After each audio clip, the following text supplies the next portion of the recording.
गोरी तेरा आम बड़ा प्यारा कच्चा लंका छाड़ा माखबो की करे। ফ্ল্যাশব্যাক। গ্রীষ্ম দুপুরে আম ভর্তা খেতে কে না পছন্দ করবে। তো হ্যালো এভরিওয়ান, আসসালামু আলাইকুম, দিস ইজ মি সিনাত ব্লগস। তো আম গাছের নিচে দাঁড়িয়ে দেখছি যে কয়েকটা আম ধরেছে।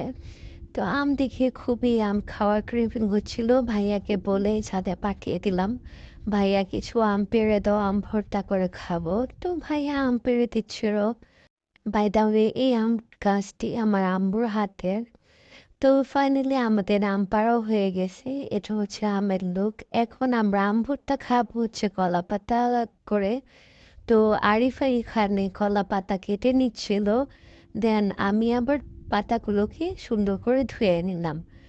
পাতাগুলোতে আম ভর্তা খেতে খুবই ভালো লাগে, কার কেমন লাগে সবাই জানাবেন।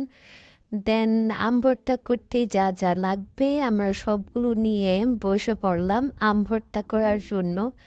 এখানে সুমাইয়া, কুলসুম, আরিফা মিলে আম ছুলা শুরু করে দিল। দেন আমি লাইটারের সাহায্যে মরিচ পুড়ে নিচ্ছিলাম। সুমাইয়া এখানে গ্রেটের কাজ শুরু করে দিয়েছিল, আরিফা বটি দিয়ে আম কাটা শুরু করেছে। আমি চারপাশটি একটু ভিডিও করে নিচ্ছিলাম। আমাদের এটি হচ্ছে সামনের প্লেস। আমাদের লেবু গাছে লেবু ধরেছে, লেবুগুলো সুন্দর তাই না?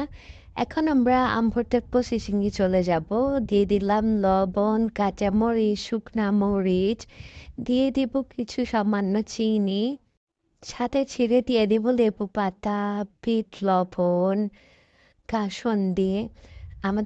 আমরা তো কাসুন্দি বলি, কে কি বলেন একটু বলবেন। এটা হচ্ছে আমাদের আম মাখা হয়ে গেছে।